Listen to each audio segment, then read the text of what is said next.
Добрый день, уважаемые участники, уважаемые коллеги. В первую очередь хочу поблагодарить организаторов за то, что пригласили меня на эти интересные мероприятия. Мне действительно было интересно послушать доклады и вчерашние, и сегодняшние. И вот я уже тут поделилась своими впечатлениями. Школа, вот этот пилотный проект, она меня поразила до глубины души, потому что, например, тепловые завесы, которые вы уже там реализовали, да, вот эту систему, в Москве только этим летом стали делать эти тепловые завесы у нас на выходах из метро, потому что метро — это такая точка притяжения, где многие люди назначают свидания, какие-то деловые встречи. И по себе знаю, что, например, стоять там в непогоду, очень неприятно. А вы уже, можно сказать, опережаете, вы это внедряете в систему образования. Вот вы большие молодцы. Спасибо за такую интересную информацию. И начну я свое выступление. Немножко расскажу о том, чем я занимаюсь. Я представляю Московский государственный университет. По образованию я психолог, кандидат психологических наук. Работаю, тем не менее, я на биологическом факультете, на кафедре общей экологии. Судьба была благосклонна ко мне, и некоторое количество лет назад я познакомилась с Дмитрием Николаевичем Ковторадзе. Он тоже биолог, доктор биологических наук. И система, которую я вам сегодня покажу, она, в общем, разработана им совместно с коллегами. У нас междисциплинарная группа, в которой работают и экономисты, и экологи, и психологи. И в том числе вот на слайде вы видите то, чем мы занимаемся. Это научная и методическая работа уже в университете. Мы разрабатываем и используем имитационное моделирование и игры в интересах, в том числе экологического образования. Здесь я написала об экологическом образовании или образовании для устойчивого развития. И также, вот как такое практическое приложение, мы разрабатываем практикум по обучению принятию решений в области природопользования и прикладной экологии. Сегодня вы будете участвовать в этом практикуме, который я вот частично вам покажу. На слайде перечислены курсы, которые мы читали или читаем, мы преподаем с помощью этих методов. Это и охрана природы. Вот буквально этой весной мы читали для студентов биотехнологического факультета МГУ. И имитационное моделирование в государственном управлении. Несколько лет мы работали, у нас была кафедра, лаборатория управленческого моделирования на факультете госуправления. Мы подготовили менеджеров, управленцев. Моделирование управления и принятия решений и риски на биофаке — это спецкурс. Сейчас мы разрабатываем проект межфакультетского курса. У нас есть такой специальный курс, межфакультетский, это термин такой, когда студенты по желанию выбирают какой-то курс и идут. У нас вот есть главное здание в МГУ, там дается аудитория, и эти курсы транслируются в интернете, вы записываетесь, вы приходите, выполняете задания. Это идет в зачет студентам, то есть это зачетные единицы. Экология, например, на факультете психологии много-много лет мы проводили тоже, и так далее. Мы также проводим школы, мастер-классы, специальные семинары. Уже много лет мы обучаем преподавателей школ. И вот у нас был большой проект в Московской области. Министр образования Московской области Антонова, она поддержала проект распространения наших методических материалов. Мы проводили установочные семинары в школах. Также проводим зимние и летние школы МГУ. Сейчас, надеемся, будет организована уже 9-я по счету школа для преподавателей, куда мы активно всех приглашаем. Мы обучаем вот этим методам, которые сами применяем уже в своей практике. Международные школы, разделы совместно с международной, она тут обозначена по-английски, ISAGA. Это Международная ассоциация по имитационным моделям и играм. Я была членом исполнительного комитета этой организации в течение нескольких лет. Организация имеет большую историю, ей уже в следующем году будет 50 лет. Она имеет свой международный журнал, где можно публиковать свои статьи. Все, конечно, идет на английском языке. Мы также участвовали в фестивалях науки. Вот сейчас, кстати, в Москве идет очередной фестиваль науки, он всероссийский уже фестиваль науки. И мастер-классы, и вот конкурс студенческих работ, я тоже указала, у нас был проведен он на факультете госуправления. Ну вот это так вот кратенько. И еще немаловажный аспект. Тем, кто участвует в наших школах, мы выдаем специальные сертификаты. Они потом, я так понимаю, имеют большое значение для тех, кто уже вот поучаствовал в наших школах, потому что обычно сертификат подписывается проректором МГУ, то есть имеет вес некоторый.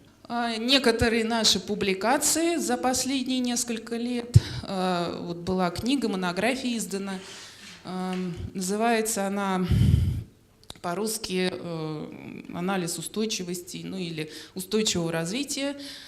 Там есть глава, написанная совместно вот с Дмитрием Николаевичем. Дмитрий Николаевич и я, мы написали туда статью, главу, которая обобщает наш опыт за несколько лет, как раз применение методов в области устойчивого развития, экологического образования. Также издание модели управления сложными системами. Я привезла 2 книги сюда, вот в Бишкек. Если вас интересует, обращайтесь, пожалуйста, к Анне. Также есть издание «Имитационное моделирование в образовании, науке и управлении». Это как раз методичка, которая помогает преподавателям, которые уже освоили эти методы, применять их. То есть это уже для людей, которые обладают некоторым опытом. Есть книга Крюкова «Эколого-экономическое игровое имитационное моделирование в науке и образовании». Автор скончался в прошлом году, к сожалению, но у нас есть несколько экземпляров этой книги в Москве. По желанию, как-то мы можем организовать, чтобы несколько экземпляров мы, опять же, передали сюда. Сюда я привезла одну книгу. И в интернете вы также можете найти, здесь, наверное, не очень хорошо видно, я потом вам могу написать специально адрес. Это хрестоматия по имитационным моделям и играм с 18 по 21 век. Мы так назвали, конечно, претенциозно. Это был наш субъективный выбор работ. Вот все, что есть в этой области, и все, что мы считаем важным, мы туда собрали. И это находится в общем доступе. Это была международная работа. С нами работала специалист тоже по играм из Австралии. Вот она, Элизабет Ли. И, наверное, начнем уже такую непосредственную нашу работу. Это было краткое вступление. Первая картина называется «Библиотекарь» Джузеппе Арчимбольдо, итальянский живописец. Вы можете посмотреть в интернете, в открытых источниках. Очень много картин выложено, и есть специальные художественные книги. Например, «Флора», «Осень». Вот у него все картины, они такого плана, когда вы видите чей-то портрет, составленный из предметов. Эта картина называется «Библиотекарь». Здесь же на второй картинке «Интеллект» называется картина. Тоже изображен какой-то человек, читающий книгу, вместо головы у него тоже открытая книга. Вчера я об этом говорила, что вот многие считают, что начитанный человек, кто много читает и изучает книги, он считается умным. Можно нажать кнопочку. Но, по нашему мнению, знание, почерпнутое из книг, не равно пониманию. И сегодня мы убедимся на опыте в этом. Вы можете со мной поспорить или, наоборот, согласиться. Это будет, я думаю, уже в конце занятия. Почему именно имитационные модели и игры? Потому что это метод обучения, это общепризнанный метод обучения. К сожалению, он требует очень много времени. Например, встроить в преподавании достаточно сложно. Многие игры занимают 1,5-3 часа. И руководство университета может не пойти на то, чтобы включить игру, потому что надо выполнить какие-то требования, включить какую-то тему, а тут какая-то игра непонятная. Также игра — это ориентировочная основа профессиональной деятельности. То есть, обучаясь чему-то, вы потом можете это перенести в свою работу, в те умения и навыки, которые вы приобрели в ходе игры. И также в игре заложена модель возможного будущего. Чем ценна игра? Тем, что вы можете в безопасных условиях проверить какие-то свои представления, предположения, модель. и понять, насколько это работающая модель. Здесь перечислены некоторые игры, которые разработаны нами на биологическом факультете. Это фотографии, которые делала я сама, студенты, взрослые люди играют. Вот в середине слайд. Это работники здравоохранения. Мы проводили для них специальную игру по СПИДу в Федеральном агентстве по надзору в сфере здравоохранения. Это зеленый рюкзак. Сегодня, я надеюсь, вы сможете посмотреть, что там лежит внутри, и даже поиграть немножко. Ну, дальше, наверное, не надо листать. Сейчас мы поделаем что-то. Итак, я сейчас сюда приглашу, пожалуйста, не стесняйтесь, выходите. Мне нужны 3 человека. Мы повторим то, что делали вчера, всего одно упражнение повторим, которое было вчера, для затравки. Для тех, кто не был, я очень рекомендую, пожалуйста, выйдите сюда, вот, наверное, сюда в центр. Так, еще. Не стесняйтесь, пожалуйста, ничего сложного не будет. Может, те, кто участвовал вчера, вы можете тоже помочь вот своим собственным примером, показать, что действительно ничего сложного в этом нету, совершенно. Отлично. Пока обруч Анна собирает, пожалуйста, представьтесь, чтобы я тоже могла. Айнора. Улан. Бактыгуль.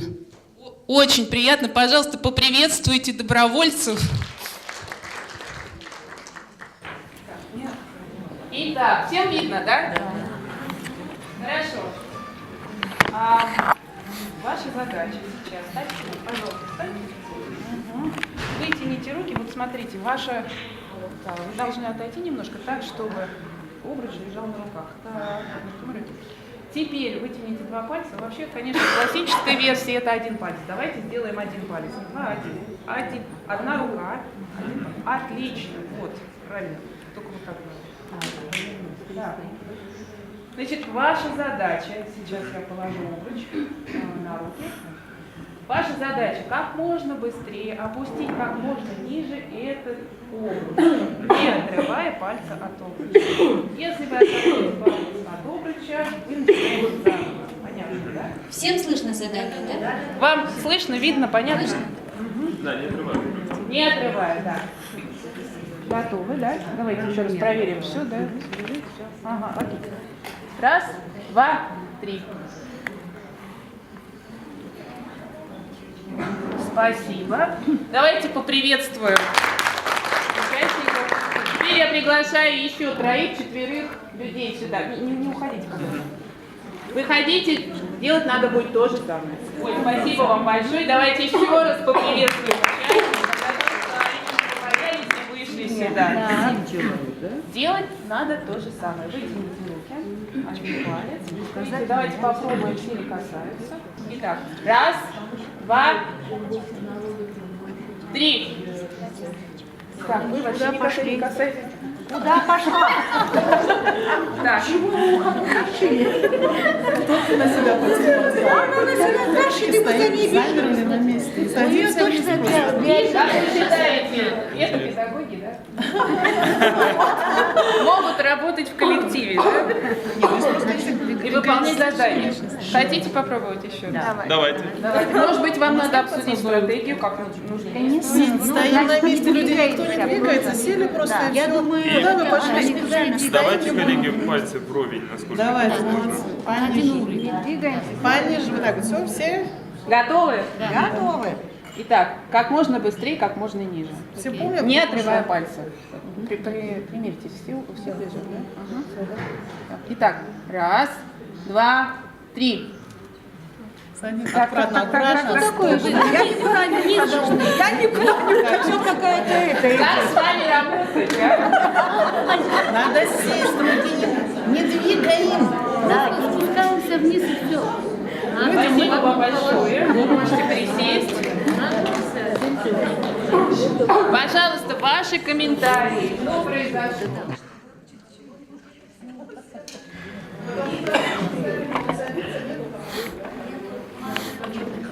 Вы можете... Внимание, не задание. Вы не поняли, что там? Нет, понятно, все поняли. Кто-то начал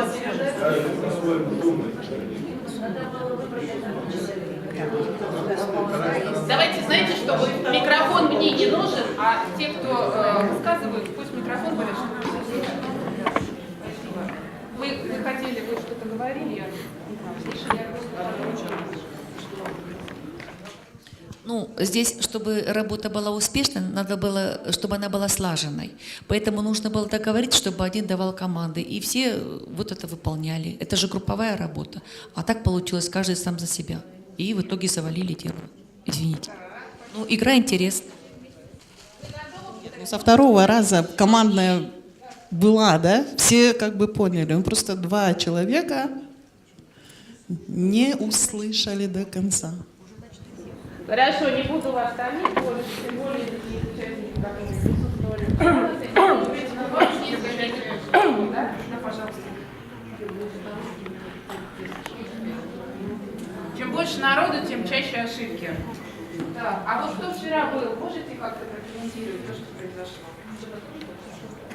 Вчера было то же самое упражнение. Вот какой результат был и что произошло? Смогли? Есть люди. Нет, я спрашиваю тех, кто был. Вчера то же самое было, но сориентировка опять такая же. Надо было, я так думаю, если одна сторона отпускает, то а 2 остальные-то стоят же, может надо было просто ориентироваться, тоже немного прискусить, и она будет. Вы же участвовали. Да, я тоже участвовал, да. Поэтому сегодня повторилось то же самое. Начали отпускать, а кто-то ждал команды или что, ну какая-то сориентировка. Спасибо. Значит, давайте перейдем к обсуждению уже. Дело в том, что ну, я уже часто привожу этот пример. Каждый думает по-разному. Я полностью с вами согласна.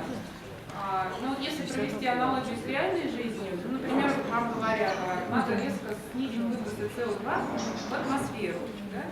И быстро. Перед вами поставлена задача резкого и быстрого снижения выбросов СО2 в атмосферу. Да? Вот аналогии. Да? Вы сталкиваетесь с системой, вы должны как-то в ней работать, с ней работать. Но при этом правила и условия, в которых вы работаете, не позволяют вам достичь этой цели. В данном случае, если бы я, например, сказала, что обруч можно держать вот так, всем видно, да? Вы, конечно, бы все выполнили. Но если вы видите, что условия и правила не позволяют вам выполнить вашу задачу, значит, надо эти правила менять. Иначе вы не достигнете цели. И вот это упражнение, оно показательно. Часто мы не можем работать с чем-то именно потому, что мы не до конца понимаем правила, и мы не можем их изменить или не хотим изменить. Соответственно, снизить быстро и резко выбросы СО2 в атмосферу мы не можем. Надо что-то придумать, как это сделать.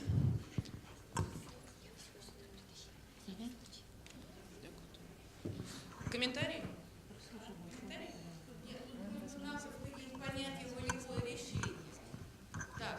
Люди все разные, у каждого своя разная степень ответственности. Есть генералы, есть офицеры, есть рядовые.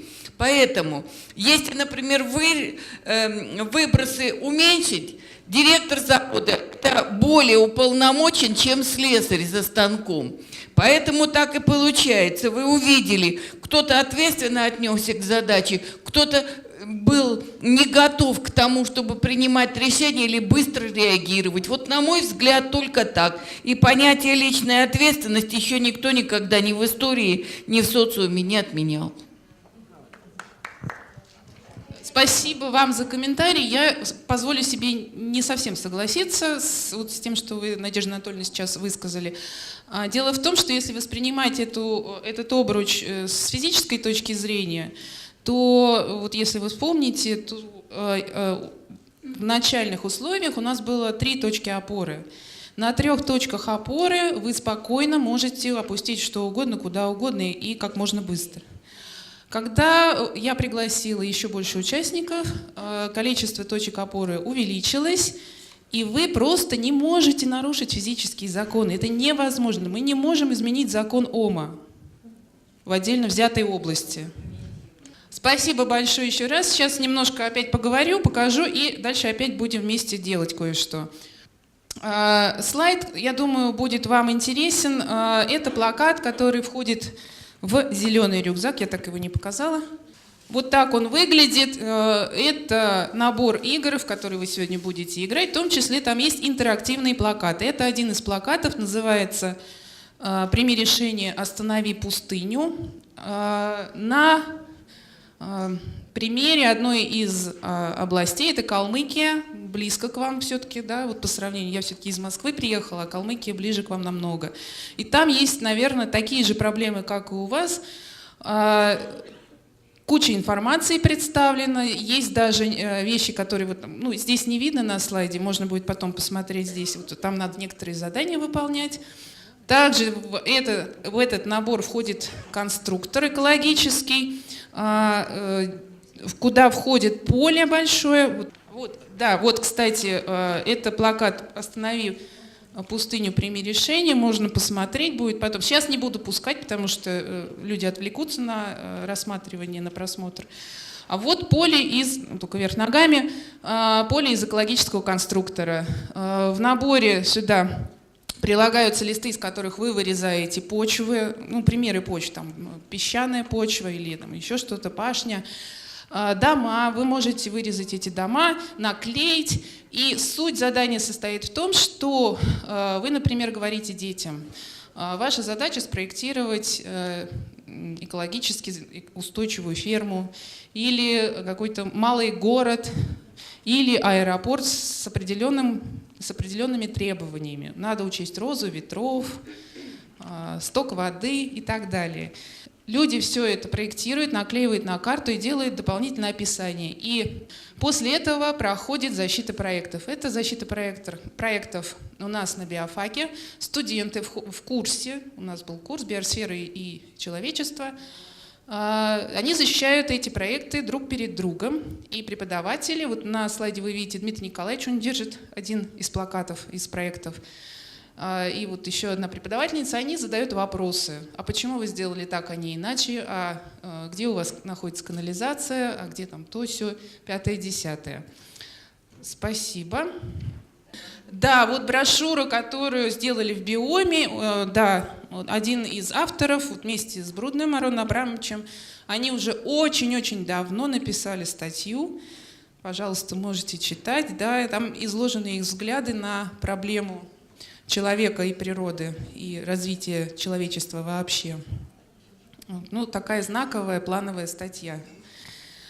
Вернемся к деланию, потому что я не сторонник говорения. И все-таки, что мы знаем о себе? Потому что, чтобы что-то изменить, например, вот вопросы безопасности, да, вот чтобы что-то изменить в школе, чтобы школа стала безопасной, надо в первую очередь узнать, а кто я такой и что я могу сделать. Если я не знаю самого себя, как я могу изменять что-то, что находится вокруг меня? Невозможно изменить мир, надо в первую очередь измениться самому себе. Следующее. И перейдем к упражнению. У каждого сейчас есть листочки. Неважно, что там написано, представьте, ну, допустите, что толщина этого листка, вот здесь на экране видно, 0,2 мм. Вот толщина видно, да, все понимают, о чем речь идет.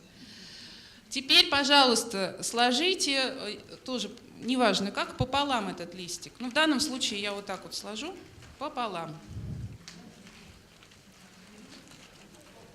Пожалуйста, я призываю делать всех это упражнение. Если вы не включитесь, вы не запомните.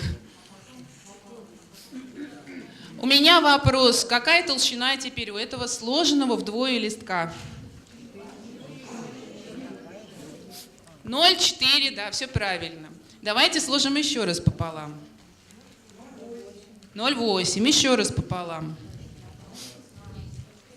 16 чего? 1,6 чего? Так, хорошо. 1 сантиметр 6 миллиметров. Все друг друга поняли, да? Не спорим, да? Или спорим? Хорошо. Ага, все-таки 16 миллиметров. Хорошо. Вы можете еще раз сложить, пожалуйста, если допускает бумага. Так, а теперь у меня к вам вопрос. Если бы мы не обладали бы неограниченными возможностями и складывали бесконечно эту бумагу, потому что все-таки есть какой-то предел, мы не сможем бесконечно ее складывать пополам. Если мы обладаем неограниченными возможностями, и я, допустим, сложу эту бумагу 27 раз, ваши представления, мне точные цифры не нужны. Какова будет толщина сложенного так листка? 27 раз. Пожалуйста. Вслух, пожалуйста, громко. 27 миллиметров. Еще. 54. Еще.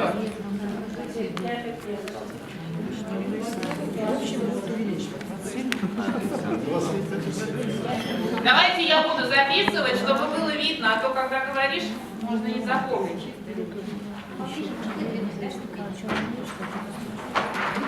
Видно всем?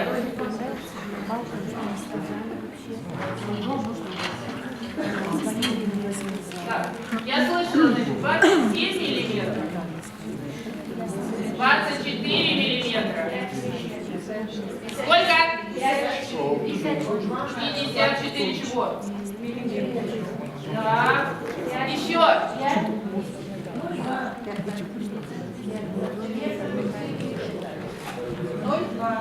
0,2 чего? 27 раз вы сложили листочек, который изначально имеет толщину 0,2 миллиметра. Какова будет толщина, если вы сложите 27 раз? 24.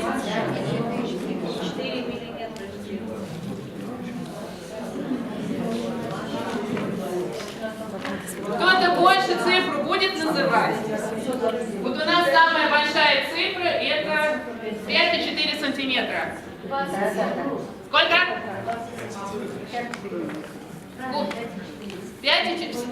Так? Больше не будет вариантов? Хорошо, давайте я тоже перейду уже к результату.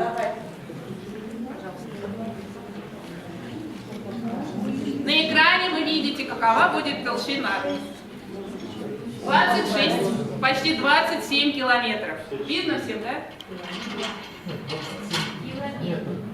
Ну, я здесь написала метры и сантиметры. Если вы посмотрите, 26 843 метра, это будет почти 27 километров. У кого-нибудь было приблизительное представление о такой толщине? У меня вопрос к тем, кто вчера был на сессии. Помните загадку про пруд и лилии? Про пруд и лилии, да? Помните загадку, да? Я повторю для тех, кто не был, чтобы все были включены. У вас есть пруд, который зарастает каждый день кувшинками вдвое.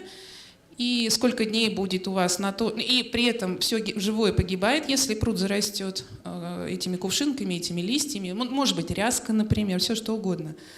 Сколько будет у вас дней на спасение этого пруда, прежде чем он зарастет полностью? Ответ — 1 день. Да, он каждый день удваивается, вот это зарастание, оно вот имеет такую скорость, каждый день удваивается. Это задачка из той же области. Можно следовать? Да. Здесь вы видите график. Математики есть в этой аудитории?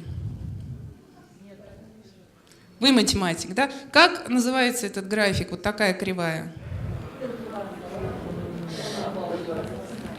Да.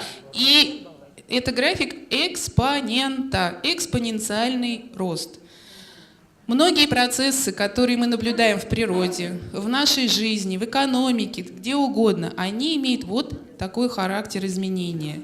они изменяются по экспоненте. Вот у нас был маленький листочек, маленькая толщина, мы думали, что он будет так вот каждый раз удваиваться, ну там еще 2 миллиметра, еще 2, на самом деле нет.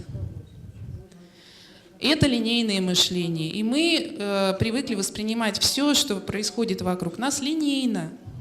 Поэтому мы можем не успеть, например, за ростом численности населения. Это действительно большая проблема сейчас на Земле.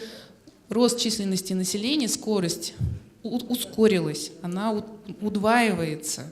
И поэтому не хватает продовольствия, поэтому не хватает земель, чтобы выращивать продукцию и так далее. И это влечет за собой очень много проблем, потому что мы не привыкли думать так, мы думаем линейно и воспринимаем многие процессы линейно.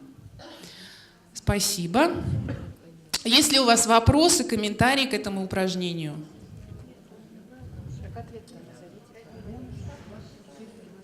Давайте тогда дальше перейдем, чтобы не терять времени. Следующий слайд покажите, пожалуйста. Ой, нет, не надо, пока не надо. Ага, спасибо. Сейчас я вам дам буквально 3 минуты. Будет показана шахматная доска. На ней изображены шахматные фигуры. Если вы не знаете терминологию, вы можете, ну, там, словами как-то их описать, эти фигуры. Ваша задача в течение этих минут запомнить, как стояли фигуры. Будет время на показ этой картинки будет ограничено. Пожалуйста. Угу.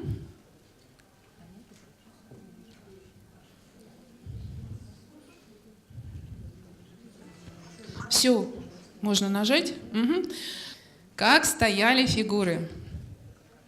Надо полностью воспроизвести картинку. Кто-нибудь может рассказать? Можно своими словами, если вы не знаете, как называются фигуры. Но надо полностью перечислить, что там было изображено.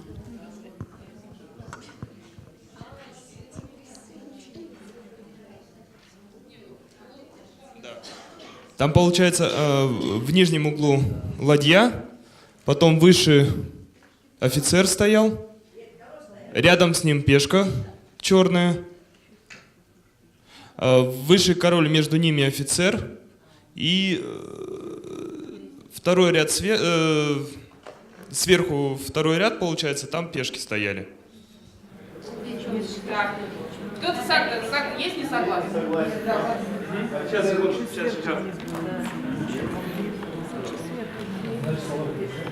Можно нарисовать, я согласна. Обычно называют ее турка, да? Так, народным было понятно.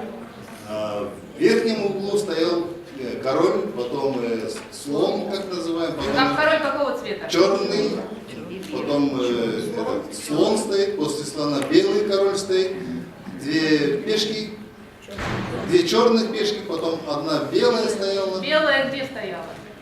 Не, она ниже под черный стояла. Под слоном. Да. Потом еще ниже стояла тоже пешка стояла. Нет, пешка Одна стояла. белая. Да, еще. Все? Одна пешка, да? Еще белая пешка. Нет, одна белая пешка. Спасибо большое. А внизу в самом правом углу. Вот сюда можно?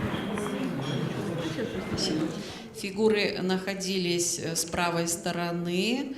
В правом верхнем углу стоял белый король, слон и король черный. Внизу под слоном и черным королем стояло 2 черных пешки. Ниже слона и черной пешки стояла белая пешка. И в самом низу, в правом углу, стояла белая ладья. Хорошо. Давайте на этом закончим, потому что времени не очень много. Нажмите, пожалуйста, кнопочку. Вы можете проверить свою память, посмотреть на картинку и вот как можно обсуждать это упражнение, о чем оно может нам сказать. Да. У всех разное восприятие. Кто-то начинал справа налево говорить, кто-то слева направо, кто-то снизу вверх, кто-то сверху вниз, а кто-то видел с середины. Так. Еще есть комментарии?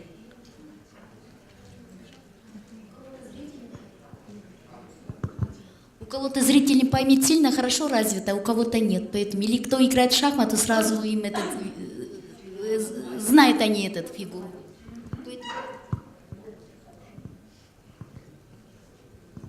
Я хотел сказать, что и запоминаем, собственно, вот картинку по-разному. Ну, исходя из ответов. Такой. Вот вы сказали, те, кто знает шахматы, вы немножко не додумали до действительно очень интересной мысли. Вот если эту картинку показать гроссмейстеру, он вам, знаете, что ответит? Он скажет: да не знаю я как, не помню, как стояли фигуры, но белые дают мат черным в 2 хода. Мы воспринимаем информацию по-разному, действительно. И можно ее воспринимать как, как большинство из нас, и я в том числе, просто как стояли фигуры. Да? Вот мы пытаемся запомнить, в какой клетке, какого цвета, какая фигура стояла. Но можно воспринимать информацию по смыслу. Вот для гроссмейстера эта информация, она обладает смыслом, и поэтому мы можем говорить о смысловой единице восприятия информации. Вот действительно мы можем кусками давать, там, не знаю, математику, физику, но если эта информация не обладает смыслом для того, кого мы учим, она никогда не будет запомнена этим человеком. Спасибо вам за участие. Перейдем дальше. Следующий слайд. Посмотрите, пожалуйста. Здесь ничего никуда исчезать не будет. Что вы видите? Мне нужны ваши... Давайте я вот к вам подойду, потому что вы немножко подальше от меня сидите. В первую очередь я заметила цифры 12, 13, 14, а горизонтально А, Б, С. У кого-то по-другому было? А что сначала? Вот сначала вы цифры или буквы воспринимали? У всех по-разному. Но действительно, здесь это иллюзия, одна из иллюзий, поскольку я психолог, я очень люблю такие картинки, иллюзии. Это эффект перцептивной готовности. Иллюзия, которая описывает эффект перцептивной готовности. Мы воспринимаем информацию в зависимости от того, как мозг уже привык ее воспринимать. Вот, например, были очень знаменитые эксперименты в психологии проведены, когда разным группам предъявлялись портреты одних и тех же людей. И сначала группе сказали, что вам покажут портреты очень опасных преступников. Они рецидивисты, у них много ходок, и они наделали очень страшные вещи. Пожалуйста, дайте их психологический портрет.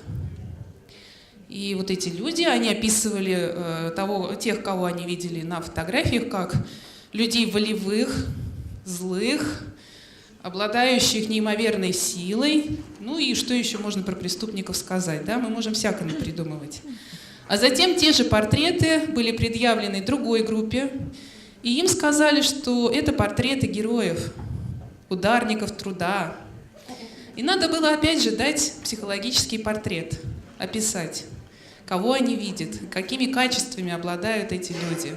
В характеристиках появились уже другие описания, когда люди говорили, что он очень волевой, целеустремленный, он стремится помочь людям, он несет добро.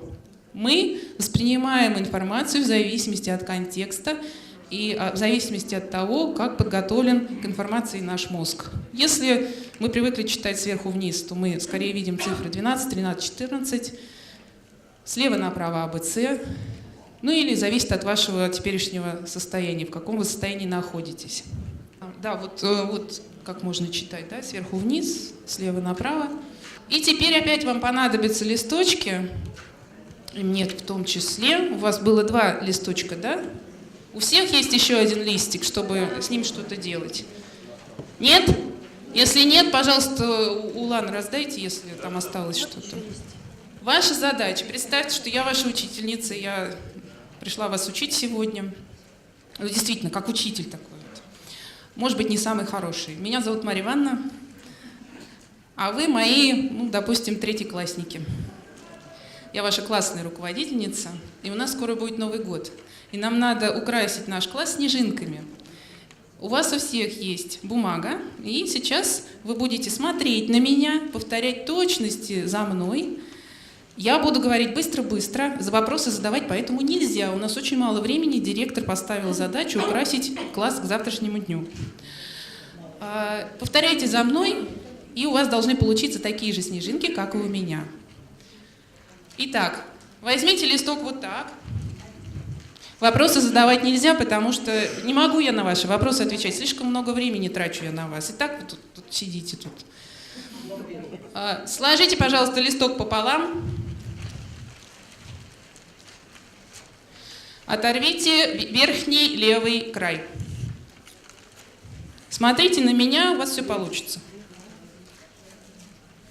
Всем видно, да, что я сделала? Угу. Еще раз сложите пополам листик. Оторвите нижний правый угол.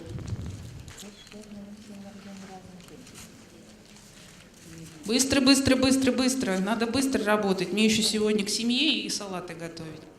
Так, еще раз сложите пополам. И оторвите верхний левый угол.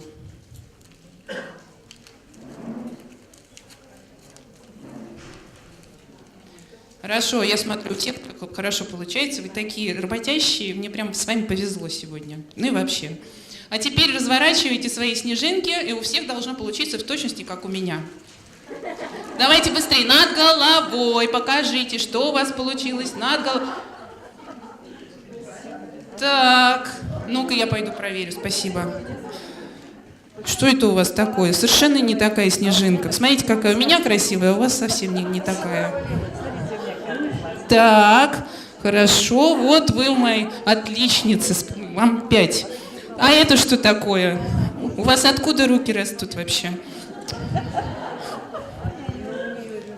А это что такое? Так, у кого еще вот точно такая же красивая получилась? Ой, молодцы какие! Ой, как хорошо! Ой. Так, так. Так, а почему у вас тут 3 выреза, а тут 2? Это не... А вы что, друг у друга списываете, что ли? Двойка в четверти, все, и родителей в школу.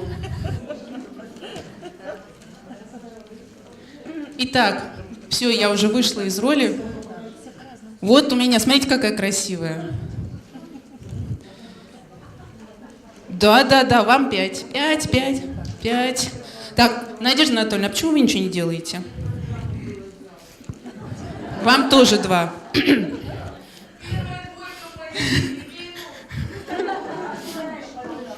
Давайте я не Марья Ивановна, вернемся обратно к реальности. Итак, почему у нас получились разные снежинки?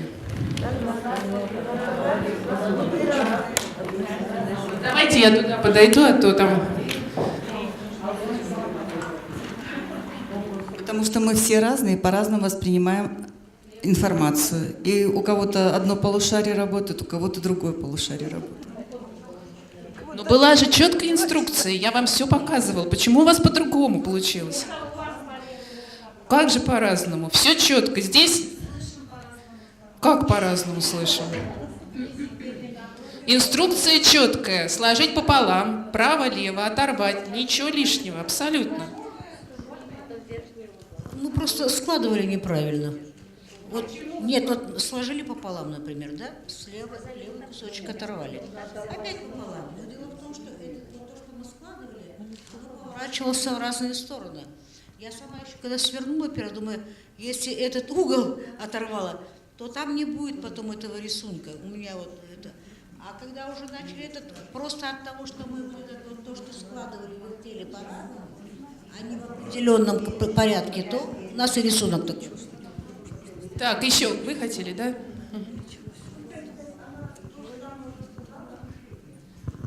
Мы, наверное, слушали по-разному и выполняли сразу задание, значит, оторвать левый угол, но не следили за тем, в какую сторону вы сложили бумагу. Вот, и, видимо, поэтому у нас разные рисунки получились.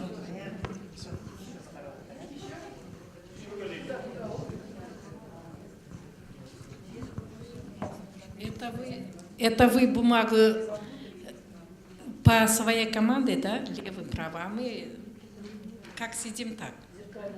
Зеркальное отражение. Давались просто задания.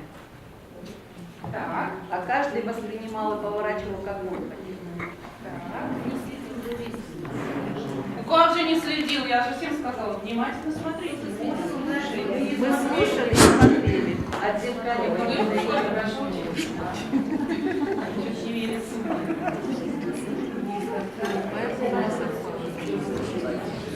Ну давайте действительно перейдем уже к заключению этого упражнения. Как вы думаете, что надо сделать, чтобы у всех получилась одинаковая снежинка? И это возможно. Медленно, поэтапно еще. Слушать. Ну, слушать можно было и в первый раз. Быть внимательными тоже можно в первый раз.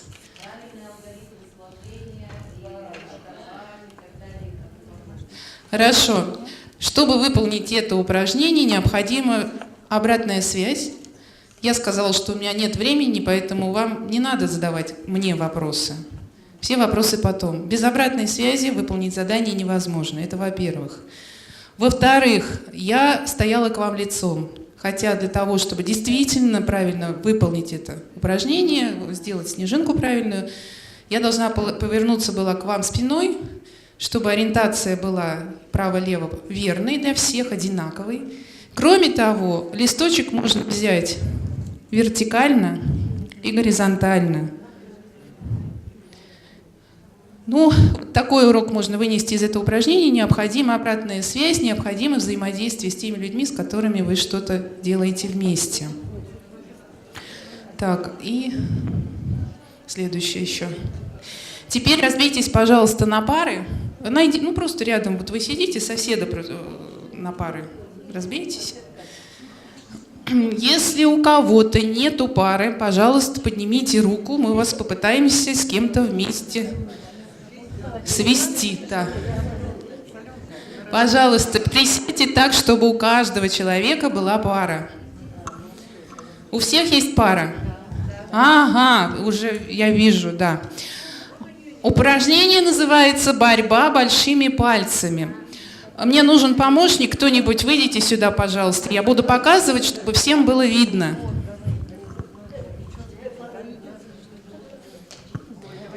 Показать. Упражнение называется «Борьба большими...» Может, мы... Да, вот мы сюда. Угу. «Борьба большими пальцами». Сцепитесь с вашим партнером в замок руки. Вот так. Всем видно? Всем видно? Мы можем подойти. Видно? Ага, хорошо. Да, ваша задача, я сейчас засеку время, в течение 10 секунд вы должны выполнить это задание. Ваша задача как можно больше коснуться пальцем большим, пальца вашего партнера. Чем больше раз вы вот так вот, ноготь, да. Чем больше, видно? Вот так, да. Вы коснетесь, тем больше очков вы заработаете. Время ограничено. Пожалуйста, не ломайте друг другу пальцы.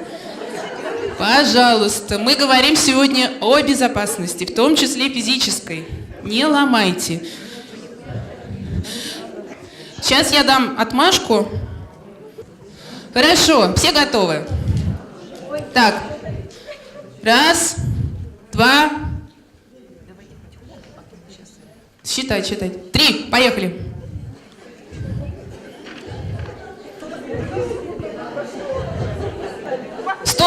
Стоп. Так, у кого 5 очков получилось? 5 касаний, 5 очков. У кого? Поднимите руки, пожалуйста. Так, у кого больше 5?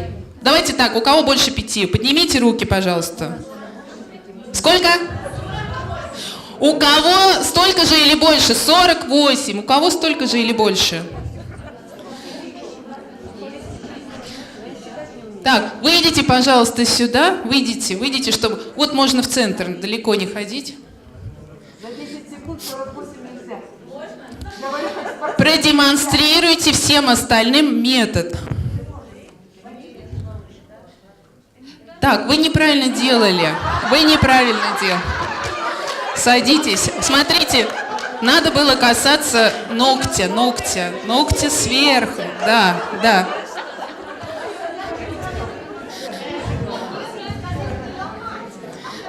Да, вот так правильно было. У кого, вот кто правильно выполнил, у кого... Ну сколько, больше 20? 29 у вас. У вас сколько, 29 есть, нет? У кого больше 29? Давайте 2 пары пригласим сюда. Покажите, пожалуйста, как вы работали. Вот сюда выйдите и покажите. Вы можете выйти одновременно, это не важно. Вы выходите, пожалуйста. Покажите, как вы делали. Так. Ага. Спасибо большое, не уходите. И останьтесь, пожалуйста. Так. Так, вот, пожалуйста, прокомментируйте, как вы работали. Нам не говорили по очереди, не по очереди. Мы сами правила выбрали. Не уходите, стойте, пожалуйста. Да, мы тоже, в принципе, очередность не сделали. Нам было как можно быстрее и побольше касаться и это. То есть вы негласно договорились по очереди, да? Вы не соперничали друг с другом? Хорошо. Пожалуйста, можно мне вот то, что я вам дала, сюда вынести? Похлопайте нашим победителям. Так, сейчас будет маленькое награждение. Да. Вам за то, что вы сотрудничали друг с другом, медали. Настоящие золотые медали. Вы продемонстрировали остальным, что сотрудничать гораздо выгоднее, чем конкурировать друг с другом. А наши... Да, давайте еще раз похлопаем. А наш мозг, наши... Сейчас, одну минуту. Вот. Спасибо. Наш мозг привык, у нас есть некоторые стереотипы мышления. И если нам дают какую-то задачу, мы чаще всего воспринимаем ее как задачу на конкуренцию. Да? Вот мы должны с кем-то что-то сделать, но мы начинаем конкурировать. И, как правило, такие методы не работают. Сотрудничество, оно гораздо выгоднее для всех. Так, давайте дальше перейдем. И мне нужны листочки и ручки. Вы можете писать где угодно, где вам удобно. Сейчас будете работать индивидуально. У всех есть, да, ручка и листочек. Пожалуйста, начертите то, что вы видите на слайде, 2 оси, да, ось X, ось Y. По оси X в области, где у нас обычно 0 находится, вы пишете «Я». Дальше делайте примерно равные промежутки, отрезки откладываете на этой прямой. И под каждой точкой вы пишете после «Я» «Вчера»,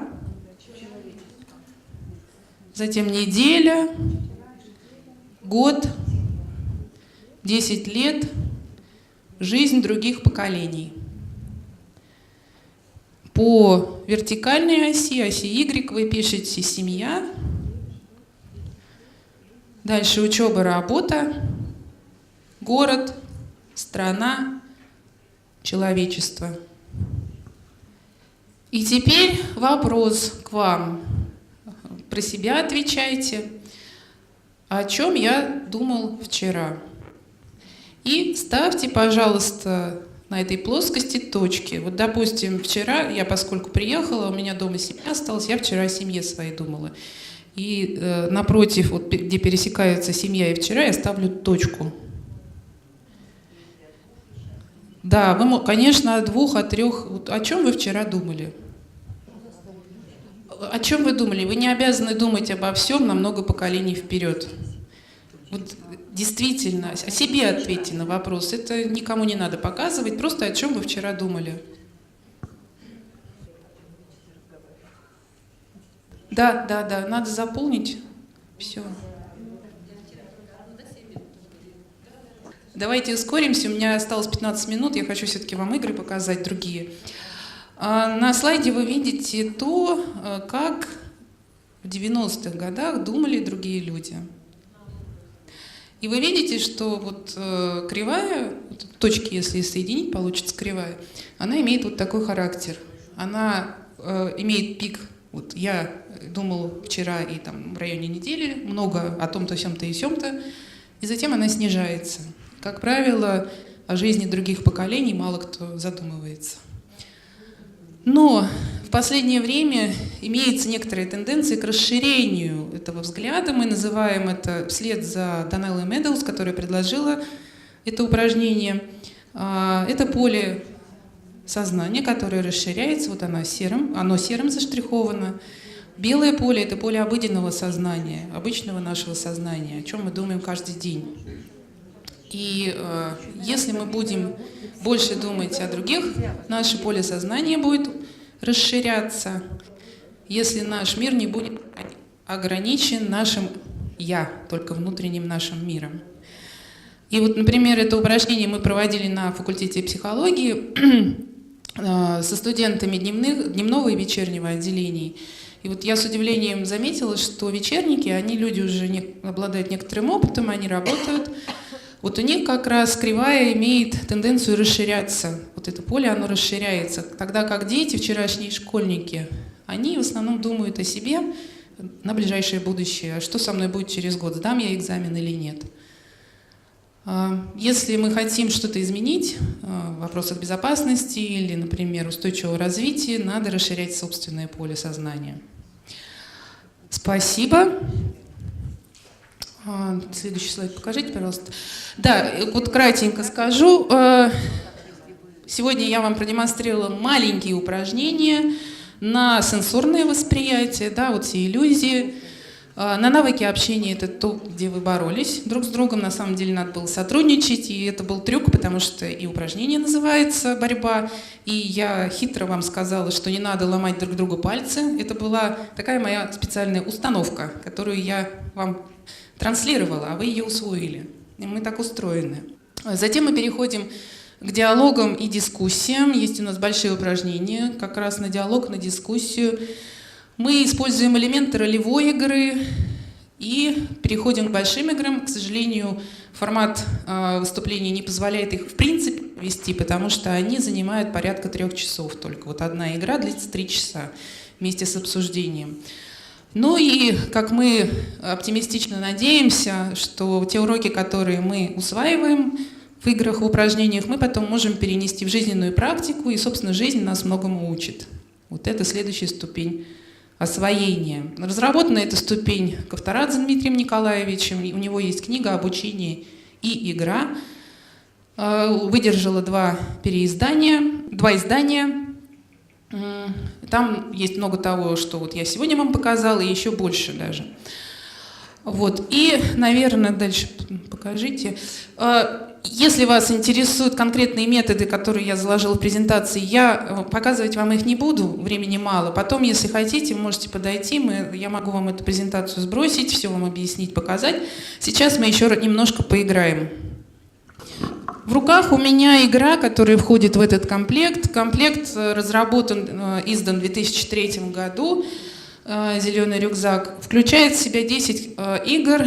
Эти игры разработаны нашими студентами в Международном университете, в Московском. Сейчас он уже, не знаю, существует или нет. У нас там был курс игровой. И к зачету студенты должны были разработать какие-то свои игры. Вот у меня в руках одна из игр. Внутри, в каждом пакетике, есть инструкция на листке. Вот у меня игра называется «Кто теплее?». Есть краткая инструкция. Ваша задача вытащить коробки лицевой стороной вверх. Лицевая сторона — это вот, сейчас покажу, как она выглядит. Где картинка? Где картинка? Да, вот у меня про тепло, у меня животное нарисовано. В данном случае грызун, суслик. А другую сторону вы не смотрите у коробков. Давайте вы объединитесь так, чтобы каждому хватило. Да? Вы можете по 5-6 человек как-то объединиться, чтобы одна игра была на 5-6 человек. Прочитайте инструкцию. Ваша задача соединить коробки в поезд такой, друг в друга вставить, чтобы получилась последовательность.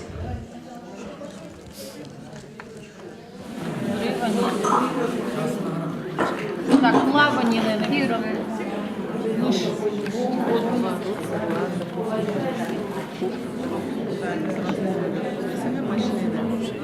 Смотрите, такое. А начнет тоже кислотный душ. Дистиллированная вода. Где была морская вода? Вот сюда, вот сюда. Вода. Так.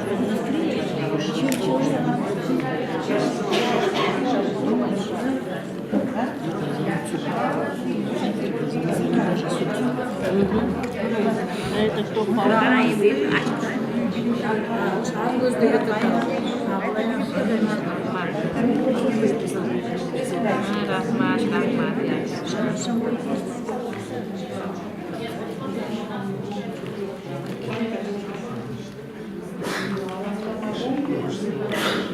Если вы уже закончили с играми, я прошу вас собрать все обратно в пакетики, все сложить. Уважаемые коллеги, давайте перейдем к последнему упражнению.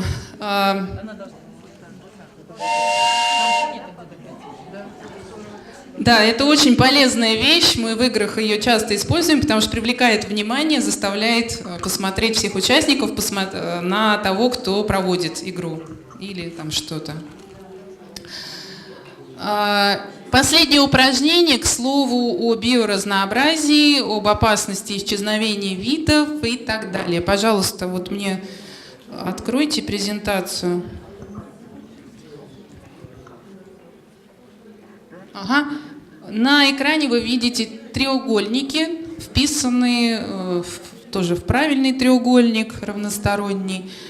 Вопрос, он написан, сколько треугольников вы видите? Просто посчитайте, сколько треугольников вы видите.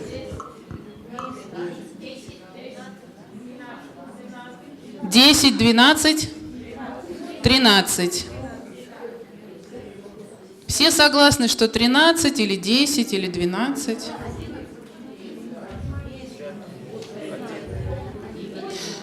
Хорошо. Не буду вас томить опять ожиданием. Можно следующий слайд, там есть ответ. 13. Действительно 13. Здесь показано, как можно их насчитать. Вот здесь 9, да, всем видно. Еще один красный 10. Один синий 11, голубой 12 и большой черный 13. Хорошо. Тогда следующий вопрос. Сколько треугольников вы увидите, если убрать один малый? Малый — это вот этот маленький треугольник, которых было 9. Сколько треугольников останется, сколько вы увидите, если убрать один малый треугольник? 10. А еще вариант? 10, 8, 9.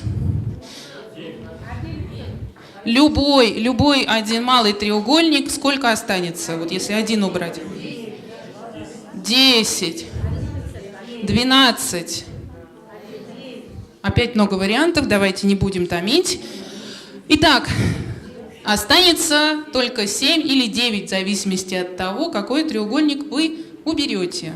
Если вы убираете один вот такой, который на углу стоит, этот или этот, у вас останется 9.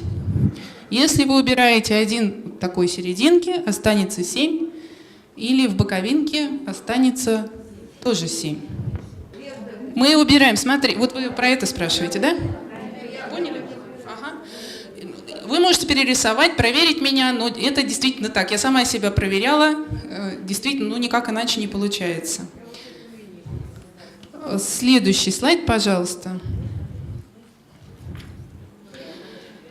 Итак, какую вот аналогию здесь можно провести с нашей реальной жизнью?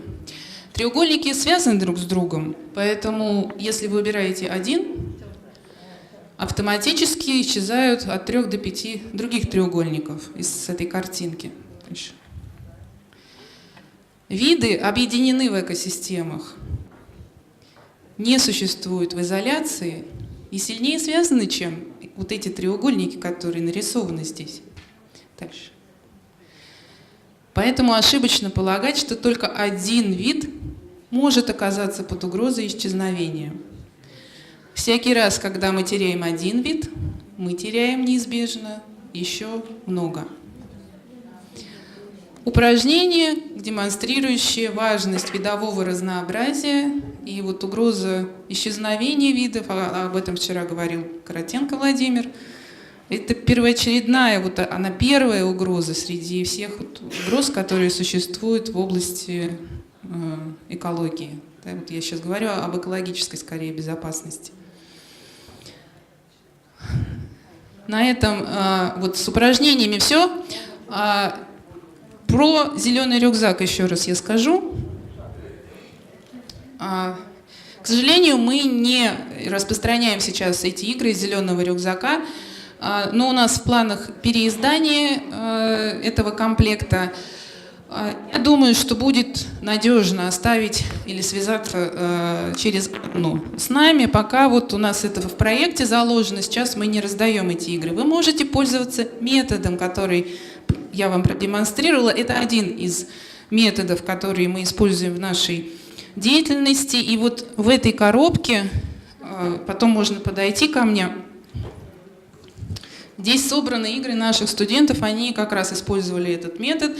Коробочные игры, карточные игры. На карточные игры, к сожалению, нет сегодня времени, хотя я их сегодня принесла. У нас есть игра про насилие, про безопасность психологическую. Вот она мне очень близка, эта тема, потому что я психолог.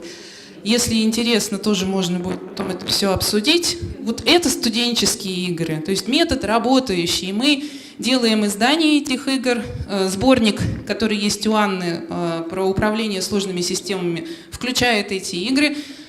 Свободно можете все это копировать. Есть еще вот материалы на флешке. Флешка моя никому не дам, но... Да, но мы эту флешку загрузили в облако.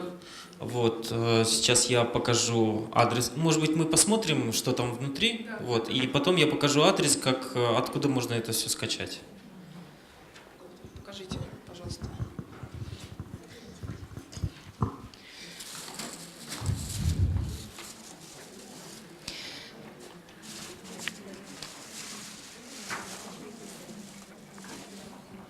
Также, если кого-то интересует тема управления отходами, мы тоже этой темой занимаемся. У нас есть разработка управления твердыми бытовыми отходами, в том числе, вот есть твердые бытовые, есть опасные отходы. У нас есть игра на эту тему.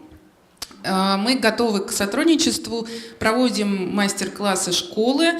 Вот, надеюсь, зимой будет проведена 9-я школа по интерактивным методам обучения. Приезжайте. Ну, так вот я, конечно, зову, но еще вот пока не ясно, когда. Скорее всего, это февраль или март. Может быть, у вас есть какие-то вопросы по выступлению, не по сотрудничеству, не по играм, а вот и конкретно потому, что вы сейчас видели, делали, слышали, что вы думаете. Ну, хорошо, спасибо, спасибо. А может быть, есть вопросы? Может быть, с чем-то вы не согласны, может быть, вы готовы свое мнение какое-то высказать. Все устали? Спасибо. Так. Вы имеете в виду каких задач?